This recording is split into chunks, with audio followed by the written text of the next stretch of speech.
বাবার লীলা শেষ নাই। আমি বলি রবীন্দ্রনাথের কবিগুরুর ভাষায়, কেমন এই বর্ণিব তোমার রচনা, কেমন এই রটিব তোমার করুণা। বাবাকে ব্যক্ত করার ভাষা সাধ্য আমার নেই, তবু তার করুণা কোনার যৎকিঞ্চিত আমি প্রকাশ করার চেষ্টা করছি। বাবা করুণার অবতার, বাবা মুক্তিদাতা, ভক্তবৎসল, ভবিষ্যৎ দ্রষ্টা, অন্তর্জামী এবং সদ্গুরু এবং মহাপুরুষ। আমি আজকে বাবার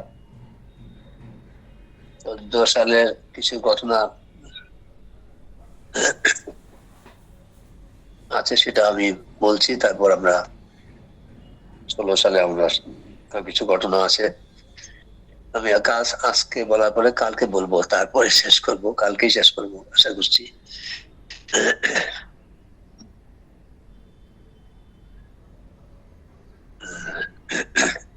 14 সালে আমাদের ঢাকায় বাবাকে নিয়ে অনুষ্ঠান করার পরে বাবাকে আমরা বললাম যে বাবা আমাদের গ্রামের বাড়িতে চলেন।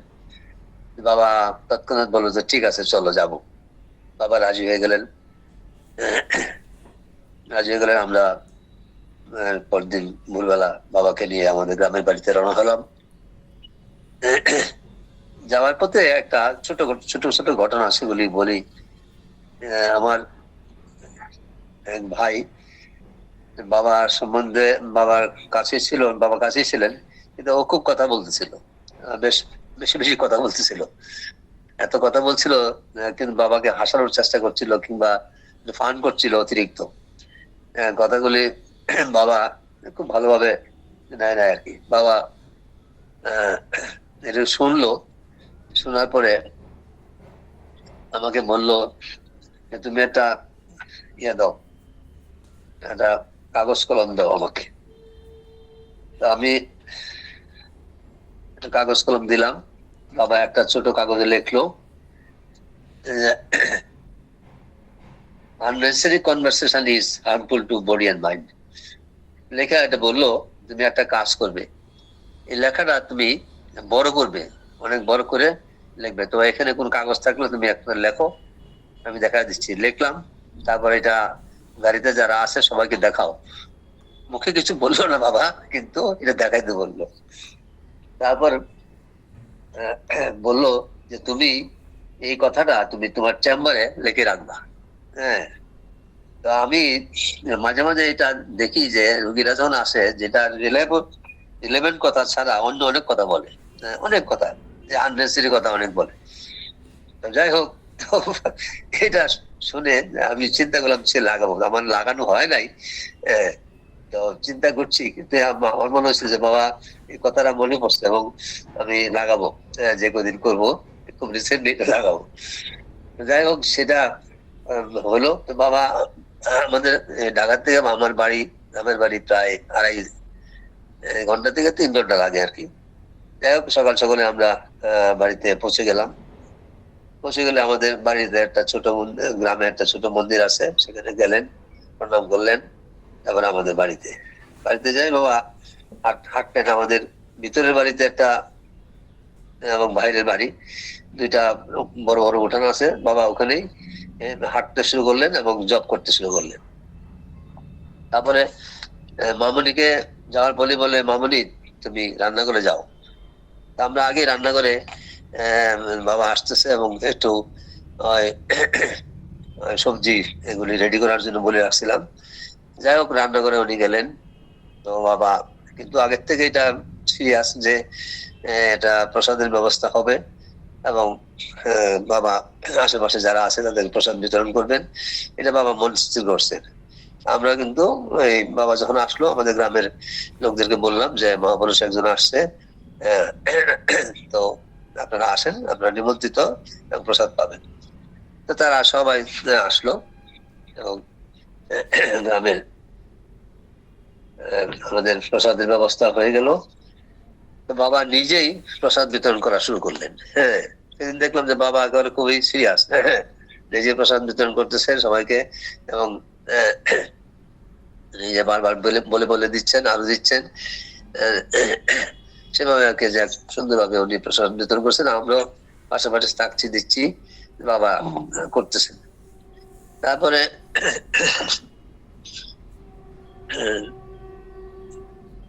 একটা কাছাকাছি একটা কুকুর ঘুরতেছিল আর কি বাবার কাছাকাছি। কুকুরটা আসার পরে বাবা বললো আমার স্ত্রীকে, তুমি একটা এই কলা পাতা অথবা একটা পাত্রের মধ্যে ওকে খাবার দাও, জল দাও। তো খাবারটা নিয়ে আসার পরে দিতে যাচ্ছে, তুমি মাখায় দাও, ভালো করে মাখায় দাও। তো ওটা ভালো করে মাখাইলো, মাখায় তারপরে কুকুরটাকে দিল। কুকুরটা খুব সুন্দর করে চেটে সুন্দর ভাবে খেলো। ওকে জল দাও, জল দিল। তো এইভাবে কুকুরটার বাবা সেবা দিল। কুকুরটার সেবাটা পায় সাথে সাথে চলে গেল। তো বাবা যে শুধু মানুষের প্রতি দয়া মায়া মমতা আছে তা নয়, শুধু পশু প্রকৃতির প্রতিও বাবার যে একটা দরদ আছে, মায়া আছে এবং আকর্ষণ আছে, সেটা বোঝা গেল আর কি। আমরা তো সব দিকে অতটা লক্ষ্য করি না, কত কুকুর আসে, একটু খাবারও দিই না, কিছুই না। আমার মাকে দেখতাম যে আমার রান্নাঘরের কাছে একটা কুকুর বসে থাকতো। মা সেটা উল্লেখ করছে যে মা তো নাই এখন, কয়েকটা কুকুর বসে থাকতো, তখন মা ওগুলিটা খাবার দিত। সেজন্য কুকুররা কিন্তু এরকম যে তারা একবার যদি খাবার দেওয়া যায়, অনেকে হয়তো জানেন যে তাদের একবার যদি আপনি আদর করেন, একবার একদিন যদি খাবার দিচ্ছে, সারা জীবন সে মনে রাখে সবসময়। যাই হোক, বাবা এটাকে দেওয়ার পরে চলে গেল। এই কথাটা আমি বাবা একদিন আমাকে বললো বৃন্দাবনে একবার। উনি দেখলো যে লরি, কলার লরি, অনেক কলা নিয়ে আসছে আর কি এক লোক। তো কলাগুলো নিয়ে ঘুরতেছে, মানে ওগুলি বিক্রি করবে আর কি। তখন বাবা বললো যে আমি কলাগুলি কিনবো, সবগুলি দিয়ে দাও আমাকে। সবগুলি নিবেন? সবগুলি নেব। বাবা সবগুলি কলা কিনে ফেললেন। কিনে সামনে যে গোমাতা হাঁটতেছে যাচ্ছে, সেই গোমাতার সামনে নিয়ে ওগুলি দিয়ে দিলে, এবং অনেক গোমাতা আসলো, এসে কলাগুলি সেবন করলো আর কি। আমি তো ওটা করেছি, হ্যাঁ, এটা খুবই খুবই আমার মনে খুব শান্তি পেয়েছি এটা করে। এটা বাবা বলে না।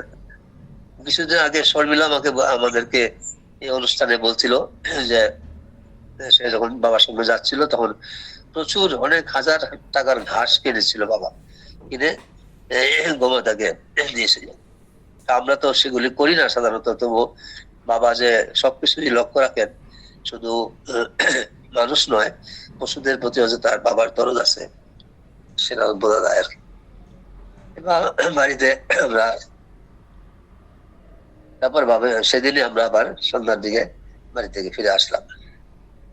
ফিরে আসার পরে পরের দিন বাবা যশোর হয়ে আবার চলে গেলেন ইন্ডিয়াতে।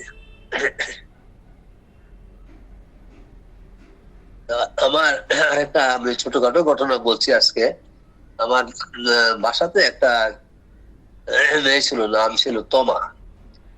তো ও বাড়িতে তার সৎ মা ছিল আর কি। তার বাবা একটা বিয়ে করে, তো ওর মা ছিল একটু মেন্টালি একটু আনস্টেবল, তার যে অরিজিনাল মা।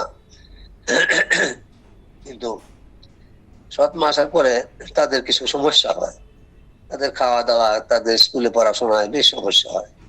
বাবা এটা বুঝতে পারলে পরে আমার বাসায় তো এত দরকার ছিল না, আমরা ছোটখাটো কাজ, ছোট আমি কাজের লোক দিয়া করাই। আর একটা তো আমাদের প্রতিমা একটা মেয়ে আছে, সে প্রায় 35 বছরের যাবত আছে। সে এলো স্বামী পরিত্যক্ত আর কি অনেকটা, তো সে আছে, ভালোই আছে। এখন ওই ছোট মেয়েটা তোমার বয়স প্রায় 14-15 হবে। তো এখানে আসার পরে তো সে খুবই ইন্টেলিজেন্ট, এই জন্য বলছি যে খুব গুছায় কাজ করতে পারে। একবার যদি তাকে বুঝাই দেওয়া হয়, সে খুব সুন্দর ভাবে সবকিছু গুছগাছ করে। আর যেটা বড় মেয়েটা অগোছালো কাজ করে, কিন্তু খুব গোছালো, ইন্টেলিজেন্ট। তো বাবা যতবার আসছে আমি ওর উপরে পুরা ডিপেন্ড করতে পারছি এবং তাকে যখন আমি বাসাতে নিয়ে আসছি নিশ্চিন্ত সে মানে বাবার সেবা যত্ন করা এবং আশেপাশে যারা আসবেন তাদেরকে সেবা যত্ন করা প্রত্যেকটা জিনিস খেয়াল রাখে আর কি। একদিন আমি ওকে বললাম যে আমি সবসময় তো বাসায় থাকি না, তোর একটা জিনিস শিখাই দেবো, তুই এটা করবি। সেটা হলো বাসাতে যদি কেউ অসুস্থ হয়ে পড়ে তুই ব্লাড প্রেশারটা মাপবি। তো ব্লাড প্রেশারটা মাপবে কিভাবে সেটা আমি একবার শুধু দেখাইলাম, একবার দেখাইলাম না, আমার মনে আছে একবার দেখালাম, দুইবারও তাকে দেখায় নাই। অ্যাকুরেটলি সে প্রতিদিন যতবার বলছি ততবার সে অ্যাকুরেটলি মেপে যাচ্ছে। মানে আমি অনেকের শিক্ষিত অনেকেরই দেখছি, অনেক ছাত্রদেরকে বলছি একবার সে পারে নাই, কিন্তু ও একবারেই সে, এবং ওটা কানে ইয়ে দিয়ে আসতে চোখ দিয়ে মাপা, এটা ইলেকট্রনিক্স না, সে এটা করতে পারছে। সেগুলি যাই হোক, বাবা আসলেন পরে 14 সালেই, বাবা আসার পরে ও ঘুরঘুর করতেছে, বাবার সেবা করে, সবাই করে, অনেকে বাবার কাছে দীক্ষা নিচ্ছে। হঠাৎ করে সে বললো যে আমি দীক্ষা নিব, আমাদেরকে বলতেছে, বাবাকেও বললো যে আমি দীক্ষা নিব। তো ওকে কিন্তু কেউ কিছু বলে নাই, ও নিজে নেই এই চিন্তা ভাবনা করে দীক্ষা নেবে। যাই হোক, ওর খুব সমস্যা, যেহেতু ওর আর একটা বোন আছে বাড়িতে, সৎমা, ভবিষ্যৎ কি হবে এটা নিয়ে খুব শঙ্কিত, নিজে নিজে চিন্তা করে। যাই হোক, তা আমরা ওকে বললাম যে তুই দীক্ষা নিবে, কে বললো তোকে দীক্ষা নিবে? না, আমি নিব, আমি ভাবছি। তখন বাবাকে বললাম, বাবা বলে যে ওর বাবাকে টেলিফোন করতে বলো, বাবা যদি রাজি হয় তাহলে সে করবে। তারপর ওর বাবাকে টেলিফোন করলো, বাবা বললো যে তো দীক্ষা নেওয়া তো ভালো, যদি দীক্ষা নিতে পারিস নে। তখন সে বাবাকে বললো, বাবা কিন্তু তাকে দীক্ষা দিল। দীক্ষা দেওয়ার পরে বাবার আর কোন ইয়ে নাই। দীক্ষা দেওয়ার পরে তার যে পরিবর্তন হইলো সেটা আমি বলছি। তো এটা আমি খুব লক্ষ্য করি যে আসলে একটা মানুষ, আগের দিন আমি একটু বলছিলাম একটা মেয়ের কথা, সে আমার এই ওয়াইফের আত্মীয় হয়, তারও কিন্তু বাবার দিয়ে দীক্ষা নেয় নাই, কিন্তু বাবার বইয়ে বাবার ছবি দেখে বাবাকে মানে প্রণাম করে সে অনেক উপকৃত হয়েছে। যাই হোক, এখন এই ও করলো কি, ওর যখন দীক্ষা নিল, দীক্ষা নেওয়ার পরেই, এর আগে ওর বাবা বিয়ে দেওয়ার জন্য চেষ্টা করছে, সুযোগ মানুষ, কারণ তার সৎ মা কি করবে, কোথায় থাকবে, এইসব নিয়ে একটা চিন্তা ভাবনা ছিল। যাই হোক, যখন দীক্ষা নিল তার কিছুদিন পরেই কিন্তু তার বিয়ে ঠিক হয়ে গেল। বিয়ে ঠিক হইলো, তারপরে যথারীতি বিয়ে হয়ে গেল। বিয়ে হওয়ার পরে কিন্তু তার আবার বছর দুয়েক পরে তার বাচ্চা হলো, যেটা এক্সপেক্টেড অনেক সময় দেখা যায় যে, আমি ডাক্তার হিসেবে আমি দেখছি যে অনেকের কষ্ট হয় এবং বাচ্চাও হয় না, তারপরে তার পরিবারে নানা সমস্যা হয়, সেটা হয়, কিন্তু তার বাচ্চা হলো এবং তার সংসার, তার হাজবেন্ড একটা ছোটখাটো চাকরি করে একটা দোকানে, হার্ডওয়ারের দোকানে। তো সেটা বাবা একবার জিজ্ঞেস করলে, তোমার স্বামী কি করে? হার্ডওয়ারের দোকানে কাজ করে। যাই হোক, তো ও যখনই বাবা আসে, যতবার বাবা আসছেন তাকে ডাক দিছি, আসছে এবং বাবার কাজ করছে, ওই ভালো হয়ে আছে। আমি মনে করি যে সে সুখী আছে। তার একটা মেয়ে হয়েছে, মেয়েটাকে কিন্ডারগার্টেন স্কুলে সে ভর্তি করছে। মেয়েটা খুবই ইন্টেলিজেন্ট, ভালোই লেখাপড়া করে। গড়াইদা যখন আসছিল 19 সালে, তখন মেয়েকে নিয়ে বেশ আনন্দ ভোগ করছে আর কি, সবসময় গড়াইদার পাশে পাশে থাকতো। যাকে এটা গেল কথা। আমরা এখন বাবা প্রায় বলতে যে তোমরা ইয়েতে আসো, কুম্ভ মেলায় আসো। কুম্ভ মেলায় আমরা যাওয়া হয় না, কারণ বাংলাদেশ থেকে ইন্ডিয়াতে যেয়ে তারপর কুম্ভ মেলায় যাওয়া হয় না। একবার চিন্তা করলাম যে যাবোই, বাবা কুম্ভ মেলা কোনোদিন দেখি নাই, যেতে হবে। তো 2016 সালে কুম্ভ মেলায় আমরা স্থির করলাম যাব। বাংলাদেশ থেকে আমরা 4 জন, আমি, আমার ওয়াইফ, ছেলে মেয়ে, আর হলো তপনের শাশুড়ি, এই 6 জন আমরা কুম্ভ মেলায় উজ্জয়িনীতে যাব। বাংলাদেশ থেকে আমরা আগরতলা হয়ে গেলাম, কারণ ওখানে আগরতলাতে সুবিধা হলো, ওখানে আত্মীয় আছে। আবার এখান থেকে আমরা চলে যাই ওখানে মিচির বাড়িতে, রঞ্জিতের বাড়িতে উঠি। সেখান থেকে আবার আমরা এয়ারপোর্টে যেয়ে সেখান থেকে আমরা যাই। তো সেই বেলায় আমরা ছোটখাটো একটা ভালোই সমস্যা হয়েছিল আমরা যাওয়ার পথে। বাবাকে তো আমরা বলি সবসময়, মানে যতবার আমি ইন্ডিয়াতে যাই, যেখানেই যাই, বাবাকে আগে বলে যান বাবা যাচ্ছে, বাবা বলে যে ঠিক আছে, হ্যাঁ ভালোই হবে, এটা বলে। যাই হোক, সেদিন আমরা দিল্লিতে বসার পরে আমাদেরকে যে দিল্লি থেকে আবার আমাদের যাইতে হবে ইন্দোরে। তো দিল্লিতে গিয়ে পৌঁছলাম। পৌঁছার পরে আমাদের ডিপার্চার যে গেট আছে, আমরা ডিপার্চার গেটের আমাদের বোর্ডিং হওয়ার পরে ডিপার্চার গেটের কথা তো বলা থাকে কোন গেট দিয়ে আমরা যাবো। কিন্তু এটা হঠাৎ করে চেঞ্জ করে অ্যানাউন্সও করছে, কিন্তু আমরা এটা লক্ষ্য করিনি। লক্ষ্য না করতে করতে হঠাৎ করে আমরা এটা বুঝতে পারলাম যখন আমরা ওই গেটে গেলাম, তখন আমরা বললাম এই গেট তো চেঞ্জ হয়ে গেছে, এখন সময় প্রায় শেষ, একদম শেষ। এবং বাবার মানে কৃপা, যথেষ্ট কৃপা না থাকলে আমরা কিছুতেই সেদিন সেই প্লেন ধরতে পারতাম, ভীষণ বিপদে পড়তাম। তা আমরা ওই গেটে যেতে যেতে গিয়ে দেখি যে প্লেনটা অপেক্ষা করতেছে এবং এয়ার হোস্টেসের নিচে নেমে আমাদের জন্য অপেক্ষা করছে। হয়ে আমরা সেই দিন আমরা পার পেয়ে গেছি বাবার কৃপায়, এবং যথারীতি আমরা গিয়ে ইন্দোরে বসলাম।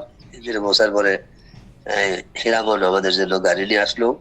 তারপরে আমরা বাবার এখানে উজ্জয়িনীতে যাওয়ার জন্য যাচ্ছিলাম। দেখলাম যে প্রায় 10 কিলোমিটার এলাকা পর্যন্ত ওইখান থেকে এই যে শিপ্রা নদী, উজ্জয়িনী কুম্ভ মেলার পুরাটা প্রায় 10 কিলোমিটার হবে। তা প্রচুর তাঁবু এবং মানুষ, লোকের লোকারণ্য, কোটি কোটি লোকের মতো অবস্থা সেখানে। তারপরে আমরা পৌঁছতে পারি নাই, গাড়িতে সরাসরি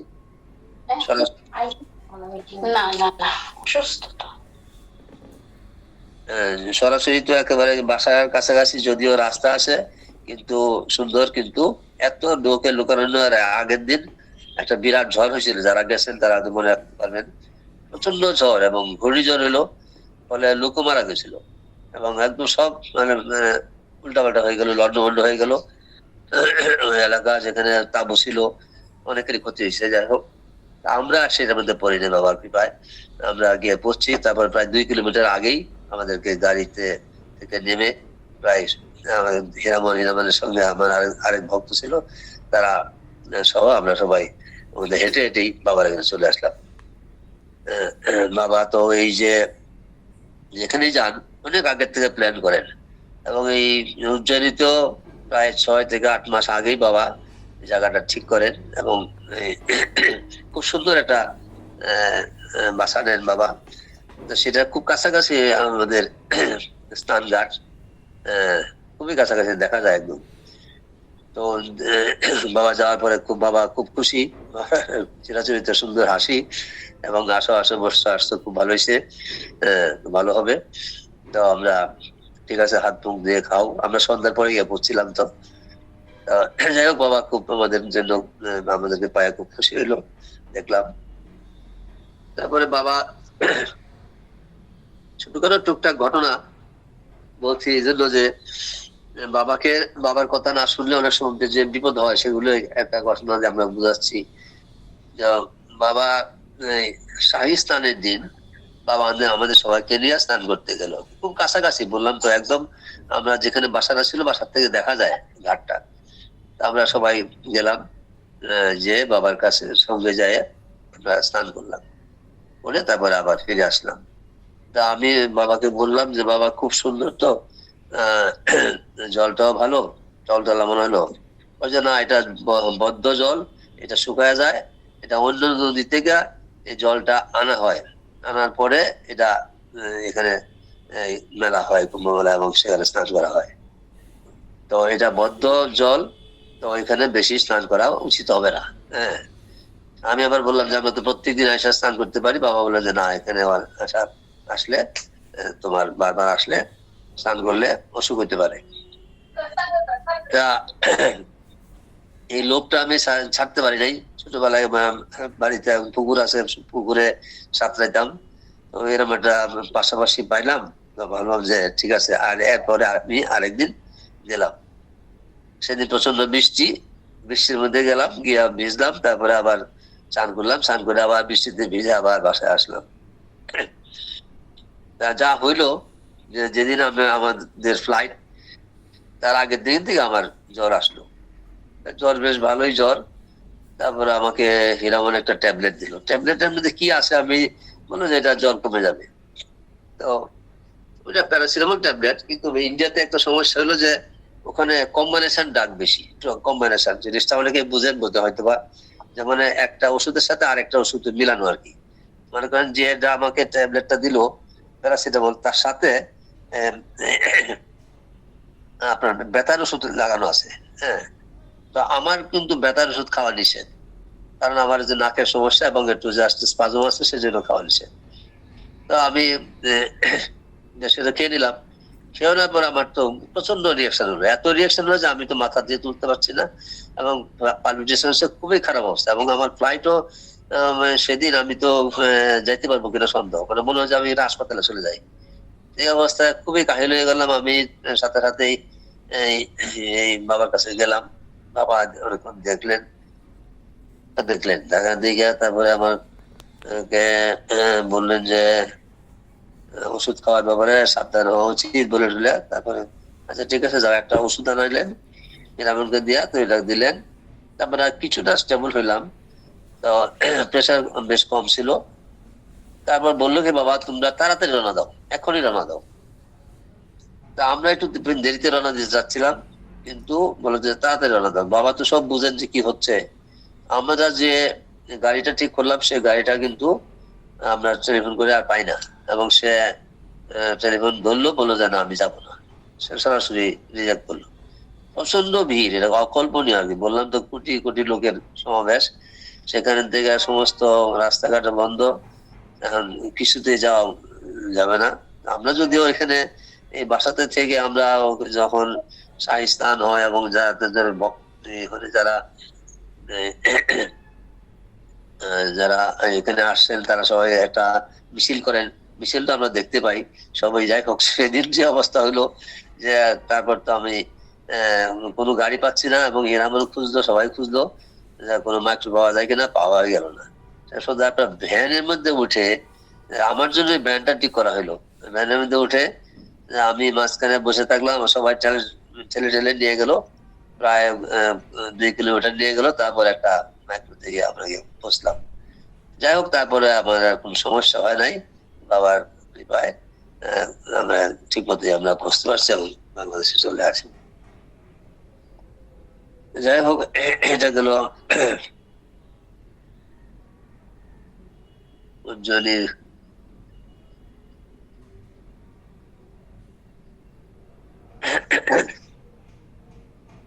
আরেকটা আমি কথা বলছি যে আমরা, আমার একটা ভাতিজা আর কি, আমার এক ভাইয়ের পার্শ্ববর্তী গ্রামের এক ভাইয়ের ছেলে। তো সে একটা রোগে ভুগতেছিল, বললো তার মানে পা দুর্বল হয়ে গেছিল, হাতটা দুর্বল। এটাকে সাধারণত যেটা বলে কনজেনিটাল পেরিফেরাল নিউরোপ্যাথি, অর্থাৎ নার্ভের একটা সমস্যা। এটা মাসেল গুলো এবং পা দুর্বল হয়ে যায়। সেজন হাঁটে তখন পাটা উঁচু করে করে ফেলতে হয়, নাহলে পাটা কিন্তু লেগে যায় মাটিতে। এভাবে তার চলতেছিল, মানে তার খুবই খারাপ অবস্থা। হাত দিয়ে সে ভাত খাইতে গেলে ভাত পড়ে যায় 2 আঙ্গুলে ফাঁক দিয়া, অনেকটা এরকম। এত দুর্বল হয়ে গেছিল। ওকে অনেক পরীক্ষা নিরীক্ষা করলাম, করে তারপরে ওষুধ কিছু চেষ্টা করলাম, এবং পরীক্ষা করে দেখলাম যে না, কোনো উন্নতি হচ্ছে না। ওষুধ কিছু দেওয়া হলো, তেমন উন্নতি নাই। তো তখনও তাকে দেখলো যে সে বিপদ পড়ছে। তখন একটা ওকে বাবার বই দিল। বই দিয়ে দিলে পরে বললো যে তুই এটা বাবার ছবিটার মধ্যে রাখিস, আর কিছু মন্ত্র আছে এগুলি দেখায় দিল, ওইগুলি সে জপ করিস। তো করলো কি, ওই বাবার বইয়ের ছবিটাকে খুব বড় করে বাঁধাইলো। বাঁধাই না, সে একটা দোকানে সে থাকে, তো তার ভাইয়ের দোকানে। তো সেটা বাঁধায়, তারপরে প্রতিদিন সকালবেলা পূজা করে এবং এই ঘরের ভিতরে জব করে। খুব সিনসিয়ারলি দেখলো যে কোনো উপায় নাই, যেহেতু কোথাও এবং সে সিনসিয়ারলি জব করে এবং বাবার ছবিতে প্রণাম করে। আস্তে আস্তে সে অনেকটা সুস্থ হয়ে গেল এবং আমি আবার তার পরীক্ষা করলাম, পরীক্ষা দিলাম যে তার পায়ের দুর্বলতা কমে গেছে, হাতের দুর্বলতা কমে গেছে এবং অনেক খুব সুন্দর এখন মোটরসাইকেল চালায় এবং সে নিজে একটা দোকানও দিছে। এবং সে দোকানটা পরিচালনা করতে পারতেছে। অনেক দূরে সে ওষুধ নিয়ে যায়, ওষুধ নিয়ে ওষুধ বিক্রি করে আবার দোকানে চলে আসে। একদম খুবই মানে মানে সুন্দর ব্যবস্থা। বাবার যে বইয়ের যে মহিমা, আমি এই প্রসঙ্গে আরেকটা কথা বলি যে আমরা একবার পুরীতে তখন অনুষ্ঠান চলছে। পুরীতে তো আমি বেশ কয়েকবার গেছি, হয়তো 5-6 বার গেছি। তো অনুষ্ঠান চলছে আমাদের, একটা ছোটখাটো অনুষ্ঠান হতো বাবা কে নিয়ে। তখন বাবার সামনে কিছু অসীম বাবার কিছু বই ছিল। বইগুলি তো কেউ কেউ যারা যা ইচ্ছা নিত। বাবা হঠাৎ করে বললো কি একজনকে ডেকে ডেকে, যারা আমাদের ভক্ত যাদেরকে চিনাই, তুমি আসো, দিকে আসো, এখান থেকে 5টা বই নাও, এই 5টা বই তুমি নিয়ে যাবা, 5টা বইয়ের দাম দাও, 5টা বই নিয়ে যাও। সরাসরি বাবা এইভাবে বলতেছে। হ্যাঁ, এবং যারা যাদের পাশে পাশে বাঁচছে, অনেকে হয়তো আমার যারা আছেন এখানে, তারা হয়তো এই জিনিসটা ওখানে থাকলে মনে করতে পারবেন যে বাবা যাদেরকে পাচ্ছে 5টা করে বই দিচ্ছে, বলতেছে বইগুলি তুমি নিবা, নিয়ে তোমরা বাড়িতে রাখবা, অথবা তোমার যারা আত্মীয় স্বজন আছে তাদের বাড়িতে বলবা, বলবা যে বইটা পড়তে হবে না, শুধু বাসাতে রাখলে হবে। হ্যাঁ, বাসাতে রাখলেই তোমাদের কল্যাণ হবে। হ্যাঁ, তো এইটা বাবা বারবারই বলতেছে। এবং এই যে বইয়ের যে মাহাত্ম্য, আমি আরেকদিন বলছি, আজকে বলতেছি, ওই ছেলেটাও সে বইটাকে খুব যত্ন সহকারে রাখলো। বইয়ের উপরে বাবার ছবিটাকেও সে আবার একটা ছবি তুলে বাঁধায় রাখলো। এবং বইয়ের যেগুলি মন্ত্র আছে সেগুলি যত সম্ভব, যেগুলি রোগ মুক্তির জন্য যেসব মন্ত্র আছে সেগুলি পড়লো। এবং সে মানে অস্বাভাবিক না, অকল্পনীয়, এটা কোনো মেডিকেল সায়েন্সও নাই যে এটা সে উন্নতি হবে। যাই হোক, তার অনেকটা দেখা গেল, দেশের উন্নতি গেল। তো ওই পুরীতে ওই বাবা অনেকেরই, এবং বই যতগুলি ছিল সবগুলি বই দিয়ে দিল। তো অনেকে নিয়ে গেল। বাবা যখন বলতেছে নিতে, হ্যাঁ, তো নিশ্চয় তোমার বন্ধু বান্ধব আত্মীয় স্বজন সবাইকে দিবা, বলবা যে এটা ঘরের মধ্যে রাখবা, আর এটা তাতেই হবে, পড়তে হবে না। তো অনেকে মনে করে যে পড়তে গেলে, বই পড়তে গেলে সময় লাগবে, সময় নষ্ট, এরকম বাবা বলবো যে না, পড়তে হবে না, বইটা রাখো ঘরের মধ্যে, তাহলে। যাই হোক, এটা তার একটা কথা বলি, সেটা হলো যে বাবা কে আমরা দেখতেছি, বাবা অন্তর্যামী, বাবা ভক্তবৎসল, বাবা অনেক ভবিষ্যৎ দ্রষ্টা এবং অন্তর্যামী। এটা তো আমি বাবার কাছে যতই থাকি এইগুলি আমরা দেখি এবং শুনি। মানে বাবার কথা তো আমরা শুনি অনেক কথা। আমার মনে হইলো যে বাবার আমি যদিও দীক্ষা নিচ্ছি অনেক আগে, 1986 সনে মহানম্রত ব্রহ্মচারীর কাছে। তো উনিও অনেক সদ্গুরু এবং অনেক ভালো আমাদের গুরু। তো তারপরেও ওনার অনেক বই আছে, বইগুলি খুবই মানে মানে ভালো বই। উনি অনেক জ্ঞানী এবং ওনার গীতা, ভাগবত সহ অনেক বই ওনার লেখা আছে, ডক্টর মহানম্রত ব্রহ্মচারী। তারপরে বাবার যে অন্তর্যামী, বাবার যে কতগুলি তার গুণ, হ্যাঁ, এবং উনি মহাপুরুষ, হ্যাঁ, সেগুলি আমি দেখে আমার কাছে মনে হয় যে আমি একটু যদি বাবার কাছ থেকে দীক্ষা নিতে পারতাম। তো এটা অনেকে জিজ্ঞেস করি, অনেকে বলে যে না, এটা তো দীক্ষা নেওয়া যায় না। এবং শেষ পর্যন্ত বাবার বইয়ের মধ্যেই দেখলাম অসীম মামাই লিখছেন যে এটা দীক্ষা নেওয়া যায়। বাবাকে জিজ্ঞেস করলাম, বাবা বললো যে হ্যাঁ, দীক্ষা নেওয়া যাবে। তারপর আমরা 17 সনে আমরা মার্চ মাসে আমরা ইয়েতে গেলাম, বারাণসী গেলাম, বারাণসী যে বাবার কাছ থেকে দীক্ষা নিলাম আর কি। তো বাবা দীক্ষা নিলাম, বাবাকে দীক্ষা নিয়ে আমরা মনটা খুবই শান্ত হইলো, কারণ আমরা একটু যে দীক্ষা নিতে পারবো কি পারবো না, যাই হোক বাবার মতো একজন সদ্গুরুর কাছে আমরা দীক্ষা নিলাম, নিয়ে আমরা খুবই শান্তি পাইলাম। এবং বাবা যে সদ্গুরু, কারণ বাবার তো কোনো বাক্যের ব্যাগ নেই, মনের ব্যাগ নেই, রোদের ব্যাগ নেই, জীবন ব্যাগ নেই, উপস্থের ব্যাগ নেই, অর্থেরও ব্যাগ নেই। তাই বাবা সৎগুরু এবং মহাপুরুষ। তাই আমরা বাবার একটা কথা আমি শেষে বাবা যে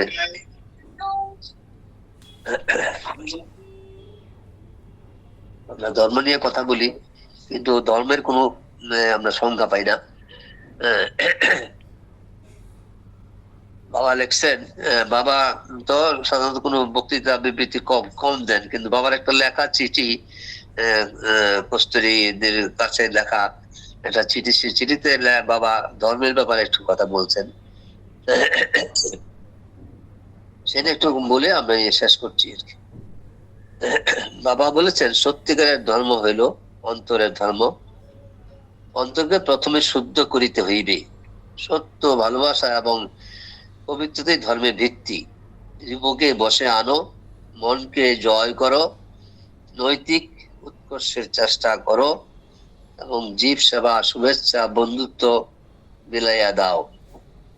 এগুলি হইল ধর্মের মৌলিক আচার। আধ্যাত্মিক জীবনের ইহাই হইতেছে আদর্শ।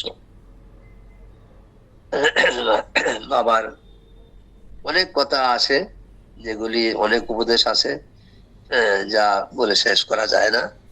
ছোট ছোট জিনিস আমরা এখন সমৃদ্ধ হচ্ছি। আমরা এই সৎসঙ্গে এসে আমরা অনেকের কাছ থেকে শুনতেছি যেগুলি অজানা, শুনে আমরা সমৃদ্ধ হচ্ছি। আমি অল্প কিছুদিন বাবার সঙ্গ করেছি, তাতে আমার যা মনে হয়েছে তা কিছু বললাম। বলতে মার্জনা করুন। আজকে এখানে শেষ করছি। আশা করি আরেকদিন বলে শেষ করবো।